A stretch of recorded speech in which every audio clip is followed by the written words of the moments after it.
What is going on, everybody? This is Casually Crypto here with another episode on what is happening in the DeFi yield farming space. Is this the end of yield farming? Are people moving away from yield farming? Are the farmers moving on and becoming miners and traders again? Well, you come here for the truth, and I'm going to show you what's happening. If you enjoyed this video and this series, remember to subscribe, like this video, and take the little bell notification icon. Before we start, I do want to reiterate that this is the Wild Wild West of crypto, and yield farming is especially more volatile than every other space in crypto. So if you are planning on getting in, do so at your own risk. Do your own due diligence and consult an investment advisor for professional investing advice if you have to. So let's get the show on the road. Start off the star of the DeFi space this week was BurgerSwap and a few other Binance chain swap, and you can see right here, BurgerSwap right now for one burger has dropped significantly. Like the burger token has entered, you can say, the dollar menu with one burger worth about a buck 8 cents. Was this expected? Yeah, a lot of people expected that, but was it expected to drop down this fast? Well, clearly not, because a lot of people were probably expecting burger to go up for a few days before dropping down, like some of the other swap tokens like Sushi Swap and such. But burger has been dropping a lot. Their liquidity has dropped significantly. At its peak, it was at about 13 million like BNB tokens in this swap. Now it's only at 1 million. And the same can be said about Bakery Swap too. Bakery Swap, they started off with one bake is worth about 250. Now it's only worth like less than 10 cents. This is pretty brutal, pretty crazy, and also it's happening really fast. I mean, the fact that Bakery Swap just launched yesterday, and now they're like worth less than 10 cents, and it does bring about the question about how reliable are these swap exchanges, right? How like can you really make a buck out of this, or are you destined to get wrecked in these spaces? It is clear that the the model of getting in on swap exchanges and staking liquidity pool token is clearly that it's not working, despite the amount of interest they're giving you. Despite they're giving you like 10,000% to 20,000% APY interest, you're losing 90%. You're losing like 100%, 95% of your value within 24 hours. Is 200 like 20,000% interest rate enough? It's not going to cover for all the losses you have.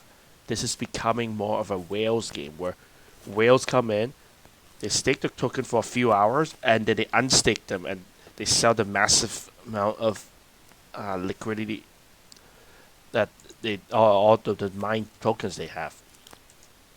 And that's the reality about this.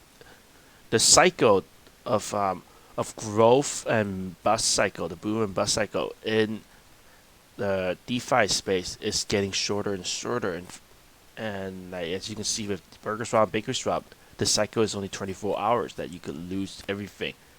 So with that in mind, right, is this the end of the yield farming era? Like, are people moving on? You could say so for some of these. I mean, for some of these chains, that's the case, and it may be time to move on. But there are some new ones coming up too.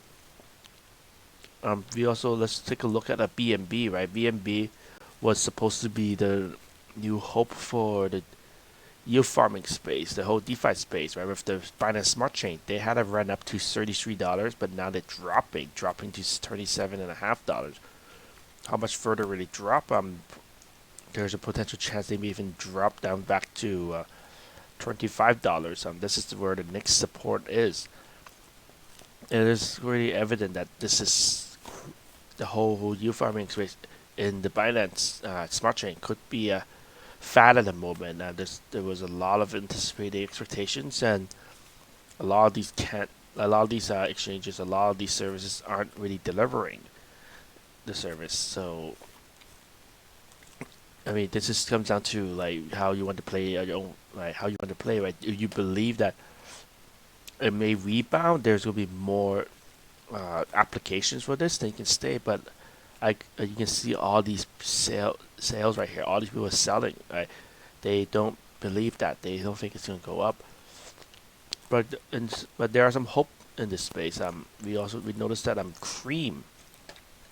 Cream.finance, they recently included a Binance chain option. So if you have a Binance chain, you can actually connect your Binance chain to this, and you can actually see what the options are here. And but currently at the moment, you can't really. You can withdraw your Cream token, but there's no place. There's not really any place you can exchange your Cream tokens for like BNB tokens or BUSD or USDT. So there may be a couple of days before Cream creates an exchange, or if any of the other exchanges out there to create an exchange. But at the end of the day, like, you have to play your own risk. And moving over to Sun, to the Tron ecosystem, Sun token will be doing the final distribution round in the next 24 hours, and afterwards, all this TRX token is going to be released, and you could imagine what's going to happen. Those who got in for the sake of Sun and nothing else, you could imagine that they're going to be dumping Tron token at the first moment. And you may have a few Tron believers who may hodl on, right? They may buy the dip, and that's the choice. We also see with the Tron Foundation, they are transitioning their mining, like staking Tron for Sun mining, and they're going to start mining other tokens. After they release, they did, and there are on Medium. They are attempting to transition Sun mining to non-TRC mining, meaning you can stake a Tron and you can get like Bitcoin, Ethereum, and Ripple.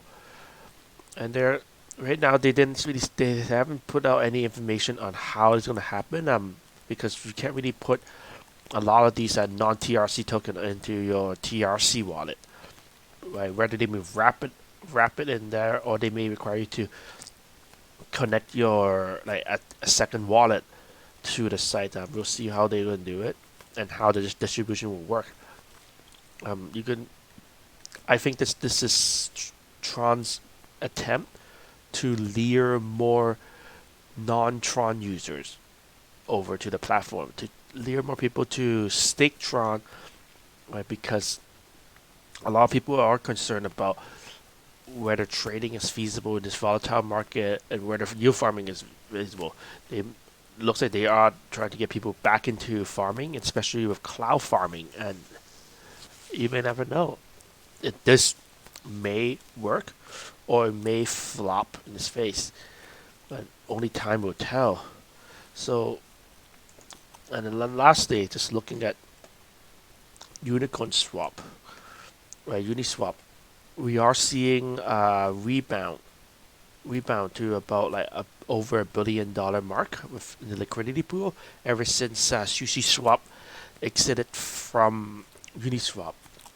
There's still some interest. There's still some action happening here, but it's not the same as what it was earlier in early September and late August. The yields are not the same. A lot of yields are a lot less than what it used to be, and it brings the question whether the golden age of yield farming is coming to an end. But this is for you to decide, and for you to do your due diligence, because the last thing you want is to be on a train down to REKT City, because a lot of people have experienced that, especially those who were yield farming in the Tron ecosystem. There's a lot of projects. Their token value has dropped significantly, like by 90%, 95%, even 99%, and you don't want to be left holding the bag just because you are in one of those liquidity pools. So be careful out there. This is a vicious space, and you don't want to lose everything. So Take it easy out there, okay?